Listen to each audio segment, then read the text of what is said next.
कैसे आप लोग? शुरू करो डिस्कशन। जय Hind, good morning, good evening, good afternoon, Ram Ram, सत श्री अकाल।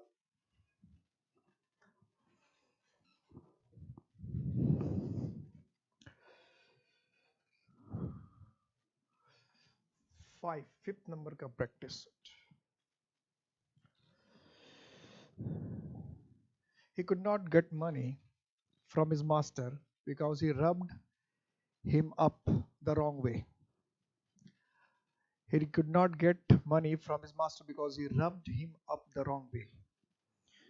कि उसको अपने मास्टर से, मालिक से पैसे नहीं मिले because he rubbed him up the wrong way, क्योंकि उन्होंने उसको गलत तरीके से, अब क्या किया होगा सोचो।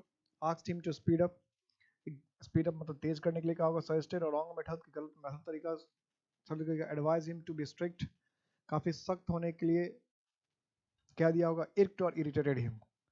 तो rubbed him up the wrong way क्या होगा कि गलत मेथड सजेस्ट कर दिया इसलिए पैसा नहीं मिला, या इर्क्ड और इरिटेटेड हिम। क्या बेटर ऑप्शन लगता है आपको? तो इसका मतलब ये हुआ कि उसको अपने मास्टर से, मालिक से पैसे नहीं मिले क्योंकि उन्होंने उसको या तो इरिटेट कर दिया होगा, तंग कर दिया होगा, परेशान कर दिया होगा। तो rubbed him up the wrong way का मतलब होता है किसी को परेशान कर देना। ठीक है, जैसे रब या मसाज क्या कहते हैं, फूड वगैरह को हम इंग्लिश में पैर वगैरह दबाना कहते हैं रब।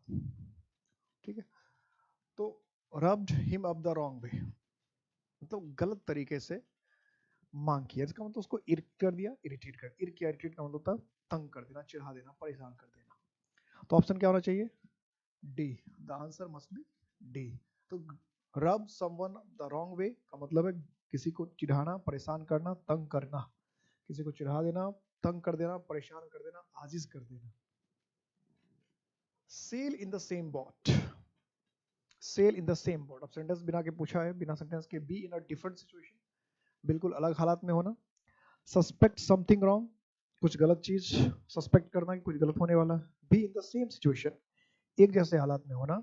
सस्पेक्ट समथिंग अनकैनी, अनकैनी का मतलब होता है विचित्र। ये वर्ड कई बार पूछा है, ये वर्ड अनकैनी कई बार पूछा है, सिनोनिम से पूछ लेता है।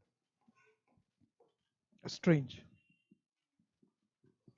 तो sail in the same boat, इसका मतलब होता है एक जैसे, एक नाव की सवार, एक नाव में सवार। तो sail in the same boat, एक जैसे स्थिति में होना, सिमिलर सिचुएशन में होना। क्या होना चाहिए? सी। एक जैसे हालात में होना, एक जैसे स्थिति में होना, एक जैसे, सबकी हालात एक जैसे होना। Sail in the same boat यानी एक ही स्थिति में होना, एक ही हालात में होना, सबका कंडीशन एक जैसा होना। एट द पुलिस स्टेशन, थाने में, थान में, ऐसे भी कहते थान में, थाने में। He showed a clean pair of heels, showed a clean pair of heels, ran away, displayed clean heels, एकदम साफ सुथरा अपना heels दिखाया। kneel down मतलब क्या, घुटने के बल बैठ गया। showed courage, साहस दिखाया। showed a clean pair of heels, heels का मतलब क्या, तलवार समझते हैं ना, एड़ी जिसको कहते हैं heels। heels क्या होगा कि पुलिस स्टेशन में काफी साहस दिखाया, घुटने के बल आ गया, भाग गया, या अपने क्लीन हील्स, जो साफ सुथरे हील्स तो थे, एड़ियां थे, उसे दिखाया। क्या? तो show a clear pair of heels, जैसे हिंदी में हम लोग कहते हैं दुम दबा के भागना, या कोई कहता है सिर पे पैर रखकर भागना। अब सिर पे पैर रखकर लोग कैसे भागते हैं तो मैं नहीं बता सकता, लेकिन हिंदी में लोग ऐसे कहते हैं सिर पे पैर रखकर भागना। अब कैसे भागते होंगे तो हिंदी के मुहावरे बनाने वाले लोग ही बता सकते हैं। तो सिर पे पैर रखकर भागना या दुम दबा कर भागना मतलब बहुत तेजी से भागना। इसको इंग्लिश में हम लोग कहते हैं show a clear pair of heels. तो इंग्लिश क्या हो जाएगा इसका? सेम मीनिंग क्या हो जाएगा? रन अवे, रन अवे, भाग गया। कि पुलिस स्टेशन में क्या हुआ? भाग गया, चंपत हो गया, गायब हो गया, फरार हो गया। तो भाग जाना क्या है? भाग जाना, run away. His friend turn out to be, turn out का मतलब क्या? साबित होना।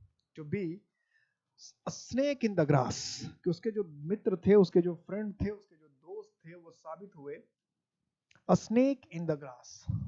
अगर सांप हो और घास में हो तो पता चलेगा क्या? अनरिलायबल एंड डिसीटफुल पर्सन, जिस पर भरोसा नहीं कर सकते और धोखेबाज व्यक्ति। अ हिडन एनिमी, छुपा हुआ व्यक्ति। लो एंड मीन, बहुत नीच और कमीना। कोवार्डली एंड ब्रूटल, डरपोक और निर्दयी। कोवार्डली का मतलब हो गया डरपोक, और ब्रूटल का मतलब हुआ निर्दयी, पाशविक। स्नेक इन द ग्रास का मतलब क्या है कि अगर सांप हो ग्रास में, घास में, तो हमें पता नहीं चलेगा, यही तो होगा और क्या होगा। तो इसका मतलब क्या है, अगर सांप घास के अंदर हो तो हमें पता नहीं चलेगा, क्योंकि कलर स्किन वगैरह का सब मैचिंग मैचिंग की बात होगी।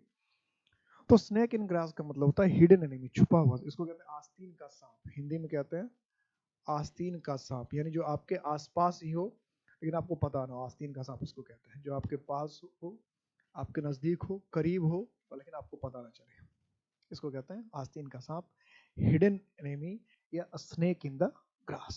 स्नेक इन द, अब इसको स्नेक स्नेक भी करते लोग, स्नेक होता है snake, snake in the grass. Next question, before the report reach the authority, इससे पहले कि रिपोर्ट अथॉरिटी यानी किसी पदाधिकारी के पास पहुंचता, the media spilled the beans, कि मीडिया ने क्या किया, मीडिया का काम पता नहीं क्या, spilled the bean, spilled the bean क्या किया होगा, अंदाज लगाओ, क्योंकि इस तरह की चीजें तो हम लोग डे टू डे लाइफ में अनुभव करते रहते हैं, तो फटाफट बता देना चाहिए इसका मीनिंग तो आप लोग को। कि ड्रॉप द चार्जेस, चार्ज हटा लिया, रिवील द सीक्रेट इन्फॉर्मेशन, की गुप्त सूचना को रिवील कर दिया, हिंटेड एट द कॉन्सिक्वेंसेस, परिणाम की तरफ इशारा कर दिया, spill the contents of the package, कि जो पैकेज के अंदर जो कंटेंट था उसको स्पिल कर दिया, बर्बाद कर दिया, छील दिया, खराब कर दिया। तो spill the beans, spill the beans मतलब बीन्स क्या होता है, अंदर में रहता है, और उसको क्या करते हैं हम, अलग करते हैं, तो उसके अंदर का जो दाना होता है बाहर, तो मटर वगैरह छील के देखा होगा, तो स्पिल कर देने से क्या होता है, अंदर के छुपे हुए दाने होते हैं, अच्छे बुरे चाहे जो भी हो, बाहर आ जाते हैं। तो इससे क्या सेंस होगा स्पिल द बीन्स का, रिवील द सीक्रेट इन्फॉर्मेशन, जो गुप्त सूचनाएं थी, जो गुप्त सूचनाएं थी, राज था, उसको बाहर जाहिर कर दिया, राज को जाहिर कर देना। स्पिल द बीन्स का मतलब राज को जाहिर कर देना, सीक्रेट जो है, राज जो है उसको जाहिर करना, राज खोल देना, राज खोल देना या राज जाहिर कर देना, राज राज की बात बता देना, राज की बात बता देना, राज जाहिर कर देना। In his salad days he was quite a dandy, salad days, salad days, he was quite a dandy, मतलब डैंडी का मतलब क्या, जिसको हम लोग कहते हैं मतलब फैशनेबल, अट्रैक्टिव, काफी रंगीला टाइप का, डैंडी। तो इन हिज सैलेड डेज, अब सैलेड डेज का मतलब क्या है, सलाद वाले दिनों में, he was quite a dandy, childhood, adolescence, school days, old days, salad days. तो सैलेड डेज का मतलब होता है युवावस्था, जहां ना तो आप पूरी तरह से यंग होते हैं, ना पूरी तरह से बच्चे होते हैं, इस तरह की जो उम्र को कहते हैं सैलेड डेज। कभी कभी अनुभवहीन अवस्था भी सैलेड डेज के लिए इस्तेमाल किया जाता है, इनएक्सपीरियंस। तो यहाँ जो बेटर ऑप्शन है वो है एडोलेसेंस। एडोलेसेंस स्पेलिंग वर्ड्स में इस पर काफी पूछता है, अनुभवहीन अवस्था, जहाँ पे हम लोग बहुत ज्यादा अनुभव की कमी रहती है, या ऐसा जिसमें हम लोग एकदम फ्री रहते हैं, ज्यादा हमें टेंशन नहीं होता, तनाव नहीं होता, वो सैलेड डेज है, एडोलेसेंस। अनुभवहीन अवस्था कह सकते हैं, बेफिक्र की अवस्था कह सकते हैं, तरुणावस्था भी कह सकते हैं। I do not see eye to eye with you in this matter, कि इस मुद्दे में मैं eye to eye with you नहीं दिखता। इसका क्या मतलब, to give a correct decision, कि मैं एक करेक्ट डिसीजन, सही निर्णय नहीं दिखता, टू ऑब्टेन सुटेबल पनिशमेंट, कि एक उपयुक्त पनिशमेंट मुझे नहीं दिख रहा, to have the same sight, एक जैसी नजर हम दोनों की नहीं है, to have the same opinion, कि हम दोनों का एक जैसा ओपिनियन नहीं, एक जैसा मत नहीं है, एक जैसा विचार नहीं है, क्या कहें, see eye to eye, see eye to eye with someone. तो सी आई टू आई का मतलब होता है, सी आई टू आई का मतलब है एक जैसे विचार रखना। सी आई टू आई का मतलब क्या है, एक जैसे विचार रखना, एक जैसे ख्यालात होना किसी मुद्दे पर, सी eye to I.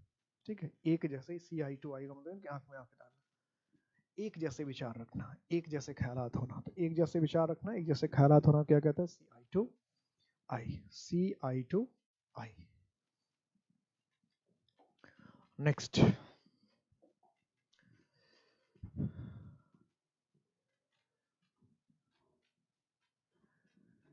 he immediately set about organizing the department, वह तुरंत डिपार्टमेंट को ऑर्गेनाइज, व्यवस्थित करने लगा। क्या, looked around, took charge, started took a step toward, और ये set about जो है ये भी क्या है, फ्रेजल वर्ब है, ये फ्रेजल वर्ब है. He immediately set about organizing the department. Set about.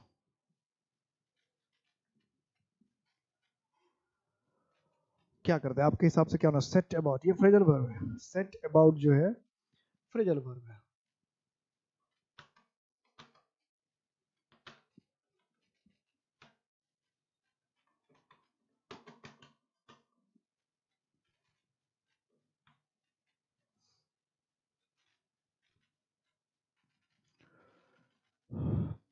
आपके हिसाब से क्या मीनिंग आ रहा है सेट अबाउट? हालांकि बहुत कॉमन इडियम है ये, कई जगह कई बार आपको मिलेगा.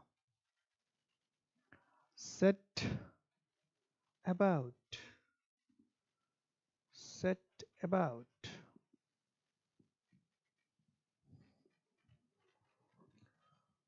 Set about. तो सेट अबाउट फ्रेजल वर्ब है, इसका मतलब होता है स्टार्ट करना, शुरू करना. ये स्टार्टेड ऑर्गेनाइजिंग द डिपार्टमेंट. क्या हो जाएगा, स्टार्टेड, बिगिन, शुरू करना. सेट अबाउट, स्टार्ट करना, बिगिन करना, शुरुआत करना. Immediately set about organising the department. Set about, start, प्रारंभ करना, ये फ्रेजल वर्ब है. फ्रेजल वर्ब है. The convict claimed innocence and stood his ground in spite of the repeated accusation. तो convict, convict का मतलब क्या, जिस पर आरोप लगा है, आरोपी. claimed innocence, उसने innocence मतलब क्या, मासूम होने का दावा किया. और stood his ground in spite of, in spite of मतलब क्या, के बावजूद, in spite of the repeated accusations, कि बार बार आरोप लगाने के बावजूद भी, बार बार आरोप लगाने के बावजूद भी क्या करेगा कोई, बार बार आरोप लगाने के बावजूद भी क्या करेगा कोई. and stood his grounds in spite of the repeated accusations. क्या कहने का सेंस हो सकता है कि के बावजूद, बार बार रिपीटेड आरोप लगाने के बावजूद भी क्या किया होगा, नेल्ट. अब के बावजूद लिखा तो नेल्ट का मतलब झुकना हो जाता तो होगा नहीं. सरेंडर्ड, इसमें इंस्पाइट हो तो सरेंडर करेगा नहीं. केप्ट स्टैंडिंग, खड़ा रहना. Refuse to yield, refuse to yield. तो stood his ground, stood one's ground का मतलब होता है कि अपनी बातों पे अडिग रहना, अपनी बात से पीछे नहीं हटना, अपनी बात से टस से मस नहीं होना, यानी अपनी बात पे अड़े रहना, झुकने से मना कर देना. अपनी बात पे अड़े रहना, झुकने से मना कर देना, या अपनी बात को बदलने से मना कर देना. स्टूड वंस ग्राउंड, कि अपनी बात को बदलने से मना कर देना, झुकने से मना कर देना, झुकने से मना कर देना, अपनी बात को बदलने से मना कर, या अपनी बात पे अडिग रहना, ये मीनिंग होता है स्टैंड वंस ग्राउंड. तो इसके हिसाब से आंसर क्या हो जाएगा, इसके हिसाब से आंसर हो जाएगा refuse to yield. Refuse to yield, कि अपनी बात पर अडिग रहना, अपनी बात से बदलना नहीं, अपनी बात से बदलना नहीं. However much you try to conceal the matter, however much you try to conceal the matter, कि जितना चाहो तुम बात को छुपाने की कोशिश कर लो. कंसील का मतलब क्या था, छुपाना. सी इज श्योर, पक्का है, टू स्मेल अ रैट. अब स्मेल अ रैट क्या, कोई चूहे को सूंघ लेगी, पक्का सूंघ लेगी, ऐसा क्या. Suspect that something is wrong, कि उसको समझ में आ जाएगा कुछ ना कुछ गड़बड़ है. हिट बैक, वापस प्रहार करेगी. बी इनक्विजिटिव, कुछ पूछताछ करती रहेगी. बी एंग्री, गुस्सा हो जाएगी. स्मेल अ रैट, ये बहुत कॉमन इडियम है जो कई बार पूछता है, बार बार पूछता है. इसका मीनिंग मुझे लगता है कि इससे पहले कहीं ना कहीं डिस्कस हुआ है और आपने सुना भी होगा. तो स्मेल अ रैट का मतलब होता है भनक लग जाना किसी चीज की, भनक लग जाना. या कभी कभी हम लोग हिंदी में कहते हैं दाल में कुछ काला होना, दाल में कुछ काला होना, किसी की भनक लग जाना, आशंका हो जाना. तो स्मेल अ रैट का मतलब सस्पेक्ट समथिंग इज रॉन्ग, कि आप तो कितने भी बात को छुपाने की कोशिश कर लो, वो पक्का कुछ ना कुछ उसको संदेह हो जाएगा, कुछ ना कुछ गड़बड़ है, यानी उसको लग जाएगा कि दाल में कुछ काला है. तो इस हिसाब से इसका क्या होना चाहिए, suspect that something is wrong, संदेह कर देना कुछ ना कुछ गड़बड़. स्मेल अ रैट का मतलब संदेह हो जाना, कुछ गड़बड़ी की आशंका होना, कुछ संदेह, कुछ गड़बड़ी का संदेह होना. दाल में कुछ काला होना।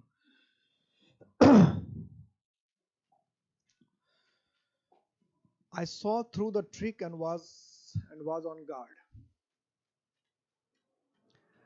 अगर इसमें ये बात करें तो ये तो फिर क्या हो गया, फ्रेजल वर्ब है। सी थ्रू क्या है, फ्रेजल वर्ब। और ऑन गार्ड जो है ये ईडियम है।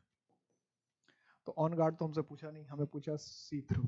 तो सी थ्री फ्रेजल वर्ब होता है और ऑन गार्ड का मतलब होता है सुरक्षा में, ईडियम है ऑन गार्ड, सुरक्षा में। तो I saw through the trick, मैं ट्रिक को क्या करेगा आप देखें समझिए। सी थ्रू का क्या मतलब, एंड वाज ऑन गार्ड कि सुरक्षा में एकदम अलर्ट हो गया। ऑन गार्ड का मतलब सुरक्षा में लग गया, अलर्ट हो गया,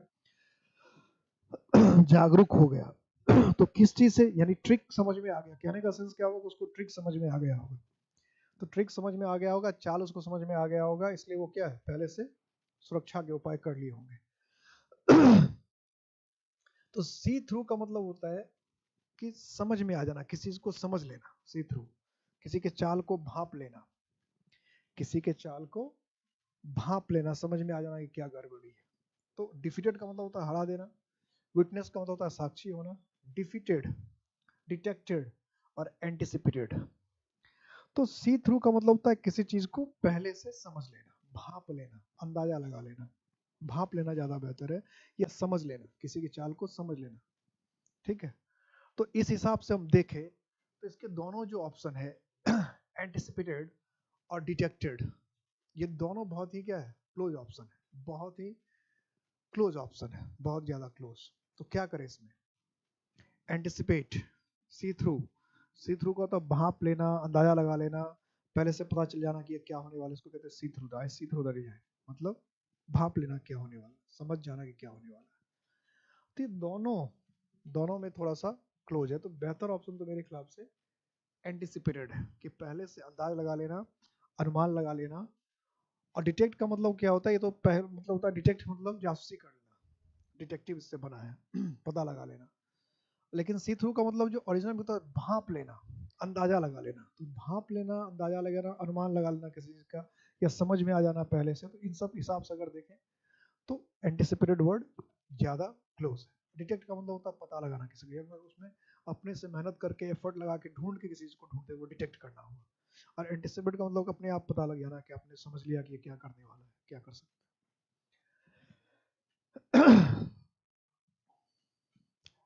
To strike a chord,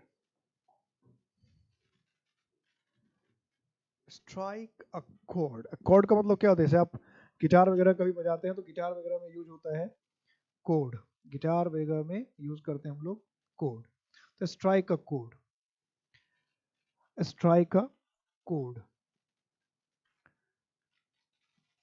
क्या मीनिंग समझ में आ रहा है, strike the code.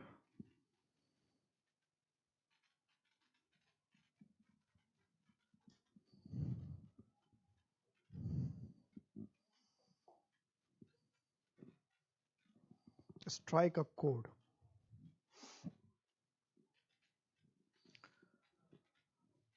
Hit the wrong note, स्ट्रम a guitar. आप लोग के हिसाब से क्या होना है,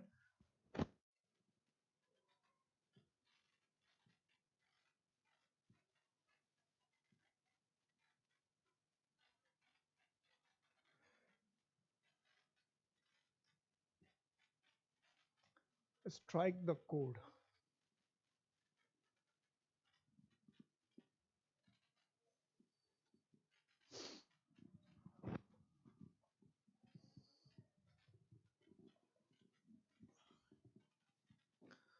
To hit the wrong note, to strum a guitar, to be reminded of something familiar, to hit the chords forcefully, कि chords गिटार वाले chord को जोर से बोलाना, to strike chord। तो स्ट्राइक chord का मतलब होता है कि एक तो होता है स्ट्राइक, दो मीनिंग होते हैं स्ट्राइक द chord का, मीनिंग को समझिएगा, दो मीनिंग है।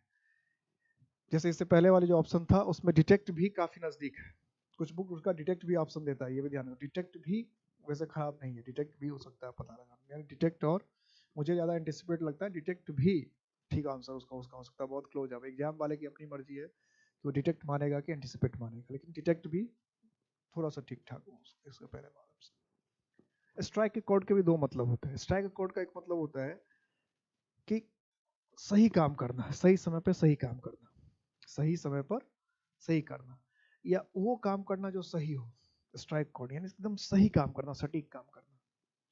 स्ट्राइक का कोड एकदम सही समय पे सही काम करना या सटीक काम करना, स्ट्राइक का कोड, एक तो ये मीनिंग होता है स्ट्राइक। और या कुछ ऐसा करना जो कि सामने वाले को पसंद आ जाए, स्ट्राइक कोड की जो कुछ ऐसा कर देना कि तुम वो वही काम करना जो सामने वाले को पसंद आ जाए, स्ट्राइक।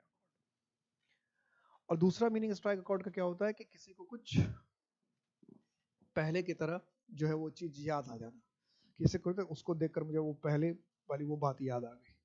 तो किसी चीज को याद करना जो फैमिलियर है, फैमिलियर कहने का मतलब जो परिचित है, जाना पहचाना है, तो किसी जानी पहचानी चीज की या पुरानी घटना के याद आना, दोनों मीनिंग होता है। तो सही समय पे सही काम करना भी होता है स्ट्राइक कोड। कोड का मतलब सही समय पर सही काम करना, जो किसी को पसंद आए ऐसा काम करना, और पुरानी किसी बात को याद करना, याद to be reminded of something familiar, किसी पुरानी चीज के याद आ जाना।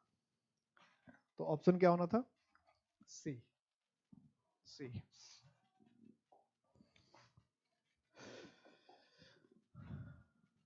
I have taken fancy to this car.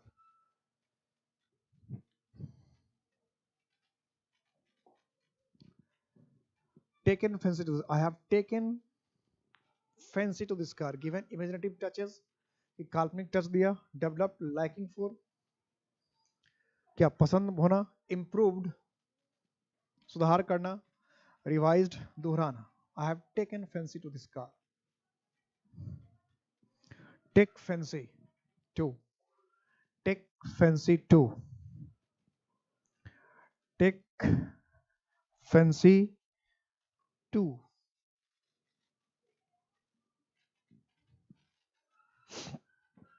Take fancy to मतलब किसी चीज को बहुत ज्यादा पसंद करना, किसी चीज को बहुत ज्यादा पसंद करना, take fancy to.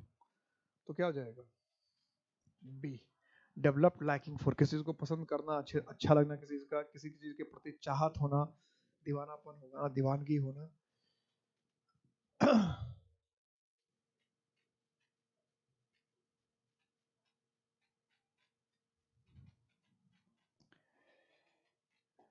To be in a quandary, to be in a quandary,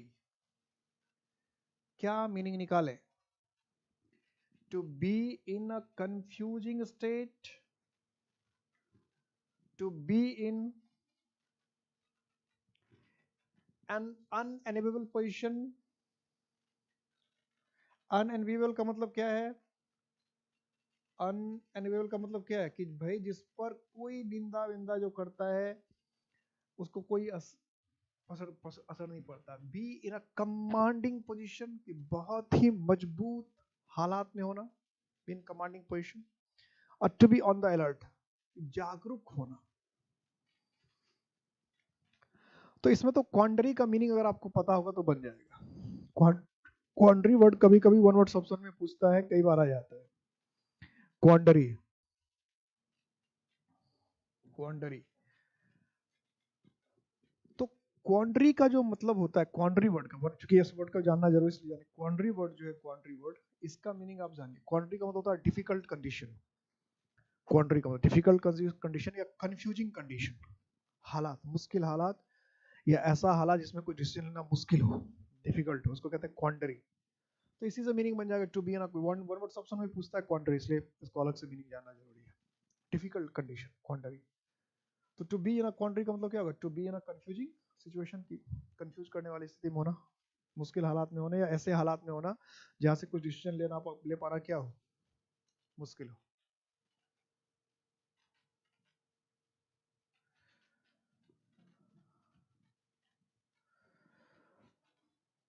The jury is out. The jury is out. क्या मीनिंग निकाले द jury is out का? The jury is out. The jury has taken break. The jury has taken break.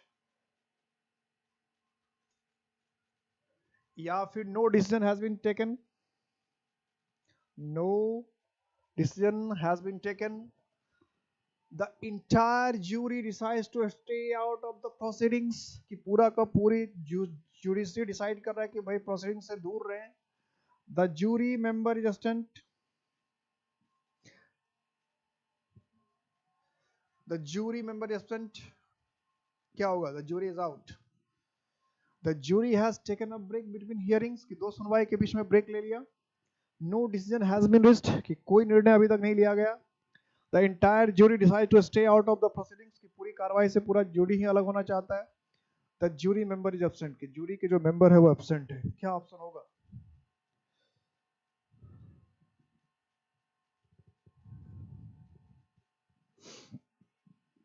तो इसका option होगा B, no decision has been reached, कि कोई निर्णय नहीं, जिस बात पर अभी तक कोई निर्णय नहीं लिया गया है, जिस बात पे अभी तक कोई डिसीजन नहीं लिया गया, उसको कहते हैं the jury is out. The jury is out, ये पूरा का पूरा ईडीएम, ये पूरा ही ईडीएम है। द जूरी इज आउट, ये पूरा ईडीएम है कि जिस पर अभी तक कोई निर्णय नहीं लिया गया, जिस पर अभी कोई डिसीजन नहीं लिया गया।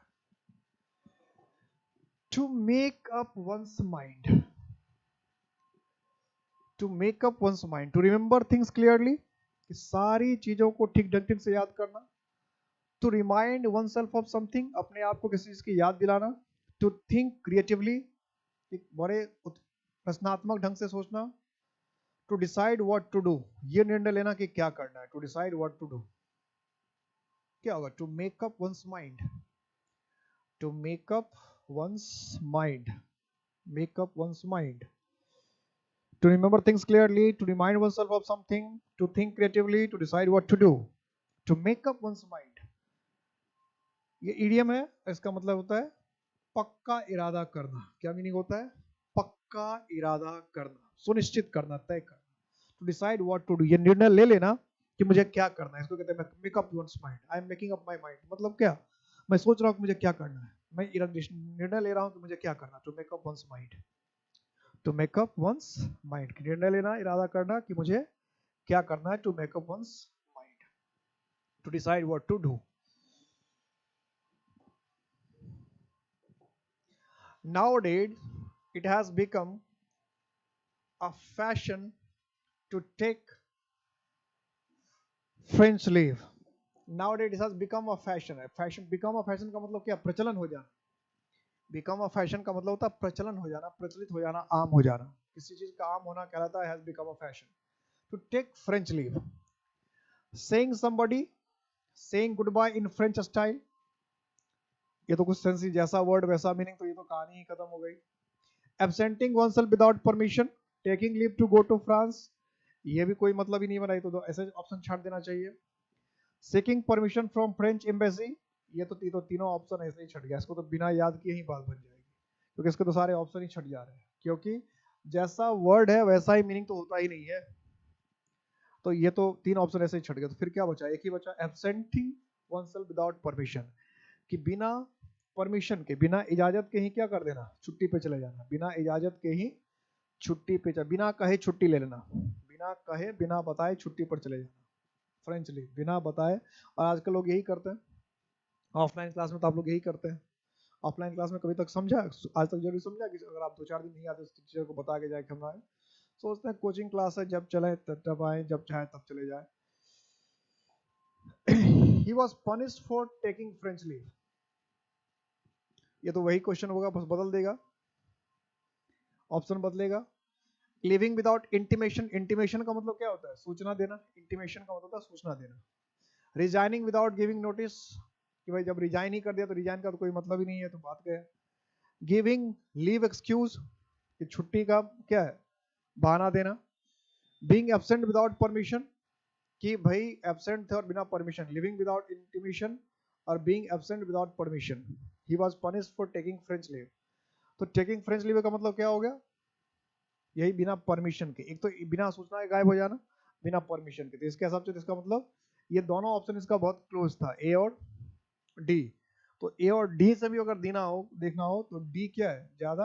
मतलब बीइंग एब्सेंट विदाउट परमिशन, की बिना परमिशन के छुट्टी पड़ जाना, परमिशन लेके जाना। तो परमिशन का इसमें इंपॉर्टेंस है।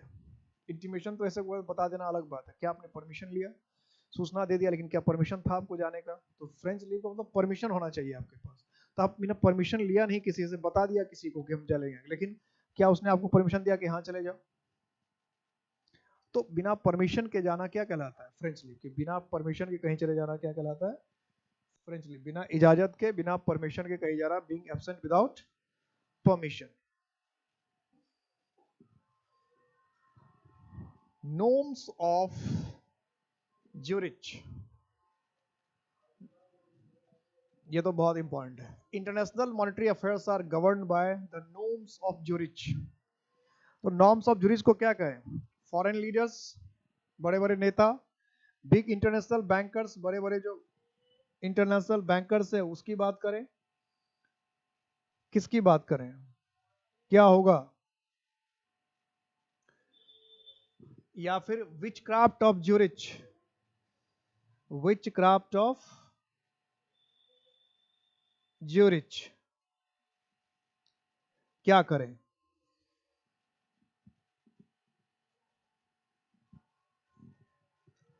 फॉरेन लीडर्स, विदेश के नेता, बिग इंटरनेशनल बैंकर्स, बड़े बड़े international bankers, guardians of treasures, guardians of treasures, क्या किया जाए?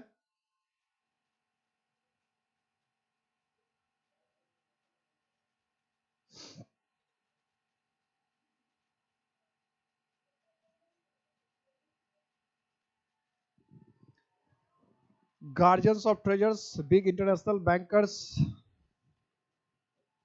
Foreign leaders, witchcraft of Zurich.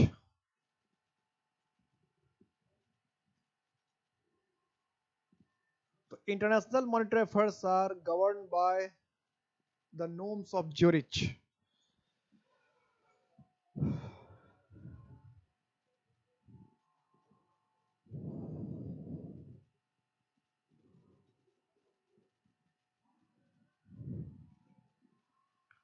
तो इसमें दो चीजें हैं, इसमें दो चीजें हैं।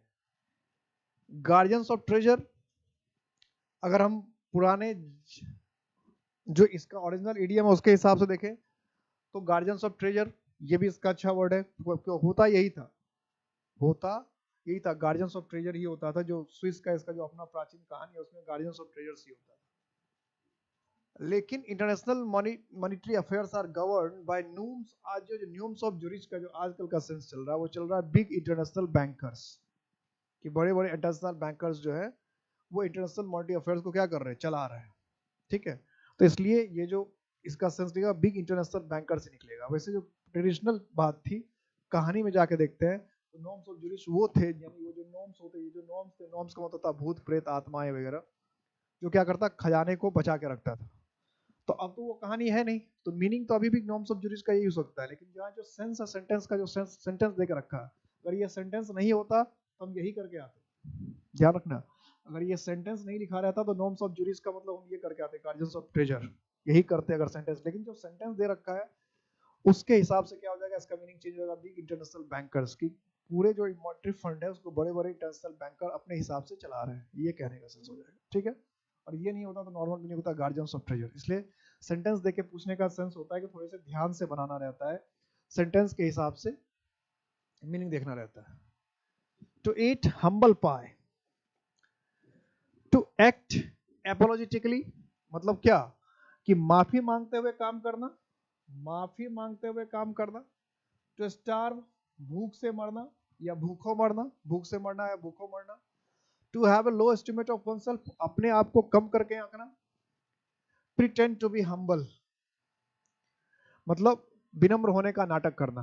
प्रिटेंड का मतलब क्या, बहाना होना। तो ईट अ हम्बल का मतलब तो अपनी गलती स्वीकार कर देना, अपने आप को छोटा मान लेना, तुच्छ मान लेना, अपने आप अपनी गलती मान लेना। नॉर्मली होता है अपनी गलती मान लेने का मतलब अपनी गलती स्वीकार करना किसी बात को लेकर, कि भाई हमसे गलती हुई। ईट, जैसे अभी किसान ने बिल वापस लिया तो ईट अ हम्बल पाई, अपनी गलती माफी मांगते हुए अपनी गलती मान। Star, to eat a humble pie, to pretend to be humble. तो अब इसका जो मीनिंग है टू ईट अ हम्बल पाई,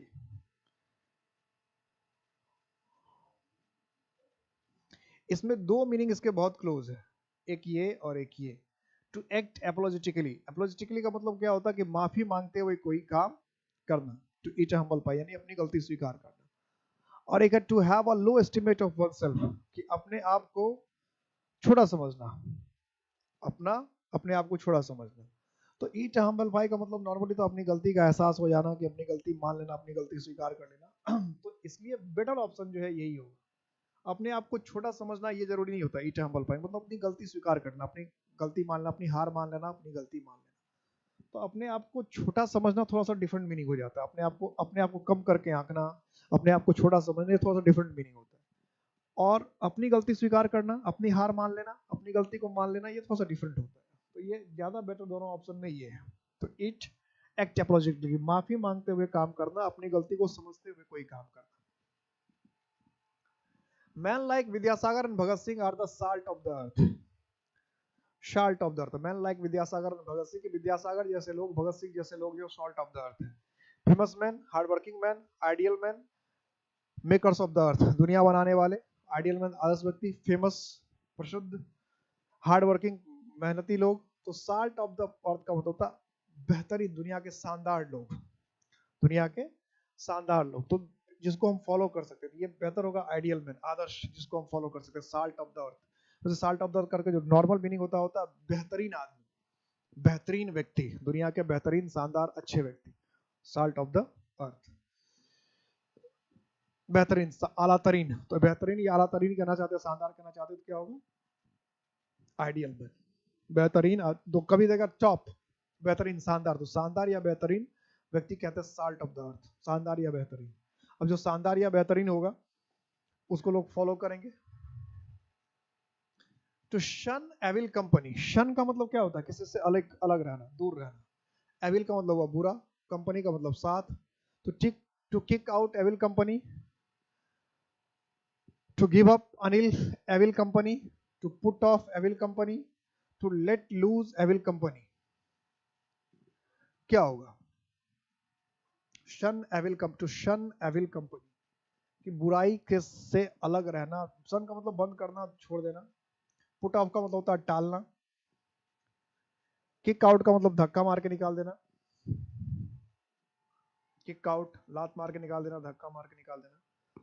तो सेंस के हिसाब से बेहतर क्या है? गिव अप, शन एविल कंपनीज का मतलब क्या? बुराई से या बुरे लोगों के साथ से दूर रहना, बुराई से या बुरे लोगों को त्याग देना, छोड़ देना। शन, शन का मतलब किसी से अलग रहना, दूर रहना। तो बुरे कंपनी से, बुरे लोगों के साथ से अलग रहना, बुराई से अलग रहना, बुराई से अलग रहना। गिव अप या छोड़ देना, त्याग देना। छोड़ देना या त्याग देना भी होता है, बुराई को छोड़ देना, त्याग देना। You will be reminded of the semi side of life if you visit the slum tenements। कि स्लम के जो टेनमेंट्स हैं या टेंट वगैरह, जो अगर उसमें जाएंगे, स्लम के एरिया में जाएंगे, तो आपको जो जिंदगी का स्लिमी साइड, सीमी साइड है, सीमी साइड मतलब जहाँ पे फिसलन से भरा हुआ है, इस तरह से और भी कई बार आ चुका है। तो आपको पता चलेगा कि जीवन में क्या बुराई है, क्या कमी है, क्या खराबी है, क्या फसल एरिया। जब आप स्लम्स वगैरह में जाएंगे तो पता चलेगा। तो द सॉफ्टवेयर एस्पेक्ट, कमजोर एस्पेक्ट, द अनप्लीजेंट एस्पेक्ट, बुरा एस्पेक्ट, पहलू, द प्लीजेंटर एस्पेक्ट्स, खुशनुमा पहलू, द जेंटलर एस्पेक्ट्स, मृदुल पहलू। तो क्या होना चाहिए? तो सीधे पता चल जाता है अनप्लेजेंट एस्पेक्ट यानी क्या? बुरा, खराब। सीमी साइड का मतलब क्या होता है? बुरा, खराब। गेंद के विषय में बताया था, गेंद जहां से सिम जो होता है, जहां से सिम करती है, सिम टर्न लेता है। तो बुरा सा पहलू आपको दिखेगा, खराब सा पहलू दिखेगा, नकारात्मक पहलू दिखेगा, काला पहलू दिखेगा। आप काला पहलू कह लीजिए सीमी साइड का, नकारात्मक पहलू कर लीजिए, नकारात्मक पक्ष कह लीजिए, जो भी करना। I was taken aback when he proposed to marry my daughter। कि जब उसने मेरी बेटी की शादी का प्रस्ताव रखा, तो I was taken aback, hurt, नुकसान हुआ उसको, shocked, सदमे में आ गया, pleased, क्या? pleased, खुश हो गया, सरप्राइज्ड, आश्चर्यचकित हो गया। क्या होगा? क्या होना चाहिए? सरप्राइज हो गया, आश्चर्यचकित हो गया, भौचक्का रह गया। क्या होगा? क्या होना चाहिए?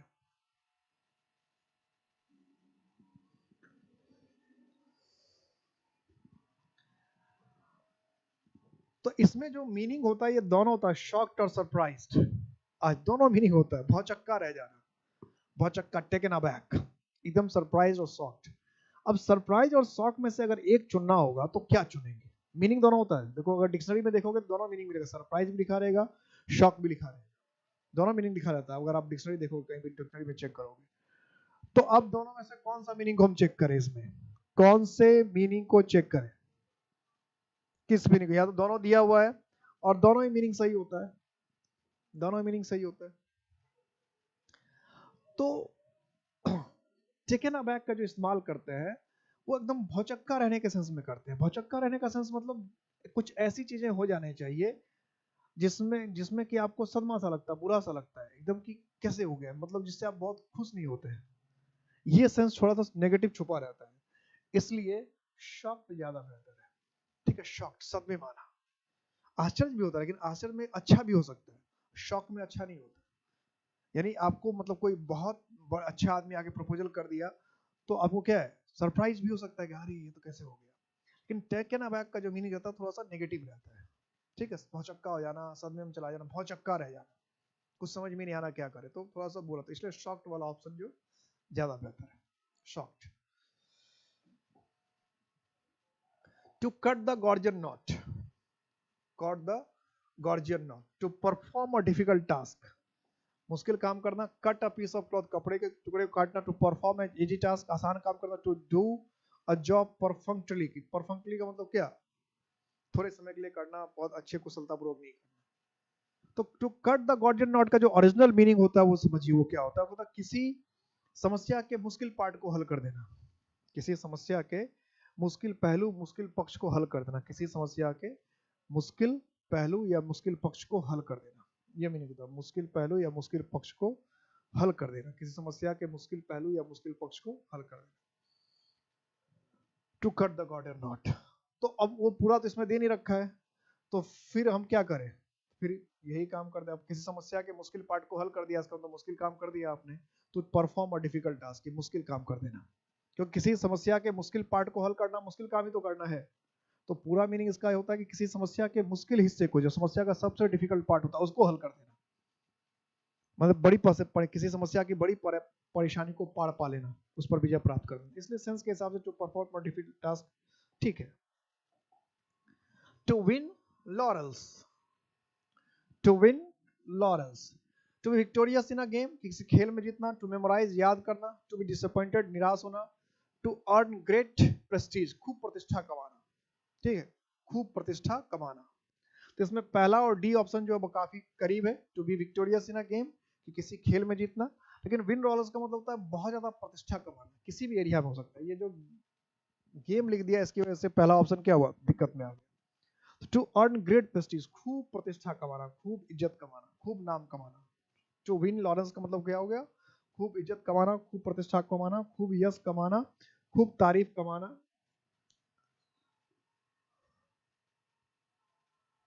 आई threw up my cards for want of funds, for want of भी एक इडियम है, इसका मतलब कभी कमी।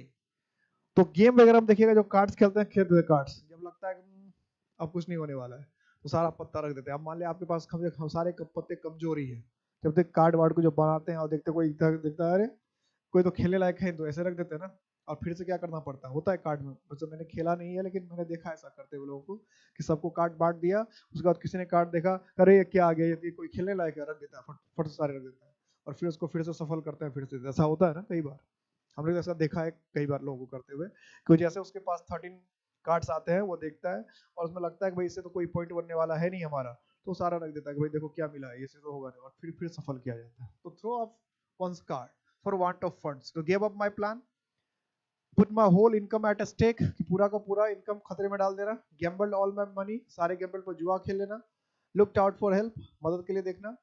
तो I threw up my cards for want of funds, तो मतलब क्या हो जाएगा इसका, थ्री अप माय कार्ड्स कि गिव अप माय प्लान, कि अपनी योजना को क्या किया, छोड़ दिया, त्याग दिया, अपनी योजना को, थ्रो माय कार्ड्स का मतलब छोड़ देना, त्याग देना, या ये कहते हैं सरेंडर कर देना, हार मान लेना भी कह सकते हैं। तो अपनी इरादा को, अपनी बात को छोड़ देना।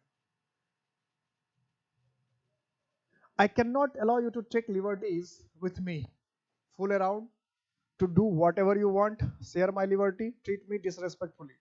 To take liberties with me, I can't allow you to take liberties with me, कि मैं तुम्हें allow नहीं कर सकता कि to take liberties with me, क्या share my liberty, do whatever you want, और treat me disrespectfully, कि मेरे साथ आप क्या करें, disrespectfully ट्रीट करें, सम्मान की कमी के साथ ट्रीट करें, क्या ऐसा हो सकता है? I can't allow you to take liberties with me. I can't allow you to take liberties with me. क्या होना चाहिए? तो ये टेक लिबर्टीज का मतलब है कि अपने मन से, वैसे जो नॉर्मल मीनिंग हो सकता है वो ये हो सकता है कि अपने मन से कोई फैसला लेना, कि इसका जो सेंस निकल रहा है, इस सेंटेंस में जो सेंस निकल रहा है वो सेंस ये निकल रहा है कि भाई आप किसी को अलाउ नहीं कर सकते हैं कि आप किसी, कोई आपके क्या करे। एक तो ये सिंपल सा सेंस निकल रहा है कि कोई आपके इज्जत से खिलवाड़ करे, तो सिंपल सा सेंस सही है, ठीक है। तो किसी को अगर आप इज्जत के साथ पेश नहीं आते, सम्मान के साथ पेश नहीं आते, तो वो मीनिंग ज्यादा अच्छा रहता है। तो ये जो फोर्थ मीनिंग है ये ज्यादा बेहतर है कि ट्रीट मी डिसरेस्पेक्टफुली, कि जैसा मन हो वैसा व्यवहार कर दे, या ऐसा व्यवहार करे कि सामने वाले को बेइज्जती महसूस हो। तो ऐसा नहीं, इस तरह से फ्री से बिहेव नहीं करना है कि सामने वाले को कुछ भी लगे और आपको जैसा मन हो वैसा ट्रीट कर ले और सामने वाले को इंसल्ट फील करे। तो किसी को बेइज्जती के साथ पेश आना या कि इस तरह से पेश आना है कि सामने वाले को अपनी इज्जत की कमी महसूस हो, लग रहा है कि आप सामने वाले को इज्जत कर ही नहीं रहे। Before going to the party, कि पार्टी जाने से पहले द चिल्ड्रन वर टोल्ड, बच्चों को कहा गया to mind their p's and q's, to learn the alphabet, की एबीसीडी सीख ले। पार्टी में जाने के लिए अब एबीसीडी सीखने की क्या जरूरत है। टू कंप्लीट देयर होमवर्क, अपना होमवर्क कर ले। टू ड्रेस अप प्रॉपरली, अच्छे से कपड़े पहन ले। To take care of their behaviour. तो mind one's speech and cues का मतलब होता है कि छोटी छोटी बातों पर ध्यान देना, या अपनी गलतियों को सुधारना। माइंड वन स्पीच की छोटी छोटी बातों पर ध्यान देना, या अपनी जो गलतियां हमारी हो सकती है उन सारी गलतियों को सुधारना। Mind one's speech and q's. तो इसके हिसाब से हम देखें तो क्या मीनिंग निकलेगा, take care of their behaviour, कि अपने अपने सबको क्या कहा कि अपने अपने बिहेवियर, अपने अपने बातों पर ध्यान रखें, ठीक है। माइंड वन स्पीच क्यूज का मतलब होता है छोटी छोटी गलतियों पर ध्यान रखना, अपनी छोटी छोटी कमियों को दूर करना, छोटी छोटी कमियों को दूर करना या अपनी गलतियों को सुधारना। Mind one's speech and cues का मतलब होता है अपनी अपनी गलतियों को सुधारना, छोटी छोटी बातों पर ध्यान देना, या अपने आप को करेक्ट करना, सुधारना। Mind one's speech and q's, अपने आप को सुधारना, छोटी छोटी गलतियों पर ध्यान देना, छोटी छोटी बातों पर ध्यान देना, अपनी छोटी छोटी बातों को बारीकियों से करना। Mind one's speech and q's. You can not throw dust into my eyes, you can not throw dust into my eyes, कि तुम मेरे आंखों में धूल नहीं झोंक सकते। तो आंख में धूल झोंकना तो आपने हिंदी में भी सुना होगा। टेरिफाई मी, डराना। चीट मी, धोखा देना। हर्ट मी, नुकसान पहुंचाना। एब्यूज मी, एब्यूज मी, गाली देना। तो आंखों में धूल झोंकना आपको वैसे ही पता है, हिंदी में भी जानते हैं कि आंखों में धूल झोंकना का मतलब क्या। चीट मी, धोखा देना, cheat me. You can not throw dust into my eyes, कि तुम मुझे धोखा नहीं दे सकते, तुम मुझे धोखा नहीं दे। You can not cheat me, throw dust into my eyes. और ये हम और आप इम्पैक्ट एकेडमी का हमेशा स्ट्रॉन्ग साथ, फेविकॉल का जोड़ जो कभी टूटे नहीं। अपना अपना ख्याल रखिए, ध्यान रखिए। वर्ड्स को थोड़ा सा, एक दो वर्ड्स में कभी डिफरेंस होगा, मेरे मीनिंग और किसी और के मीनिंग में या बुक के मीनिंग थोड़ा डिफरेंस हो सकता है, तो हम लोग कॉन्टेक्स्ट के हिसाब से चलते हैं। ऐसा जरूरी नहीं कि जो किसी गाइड प्रैक्टिस सेट ने रख रखा है उसी को हम लोग फॉलो करें। जो अप्रोप्रिएट सेंटेंस के हिसाब से जो ज्यादा मीनिंग होता है उसके हिसाब से, और खास करके ऑक्सफोर्ड डिक्शनरी जो उस बात को कहता है हम लोग उसको ज्यादा मानते हैं, ठीक है। मिलते हैं नेक्स्ट क्लास में, तब तक अपना ख्याल रखिएगा। जय हिंद।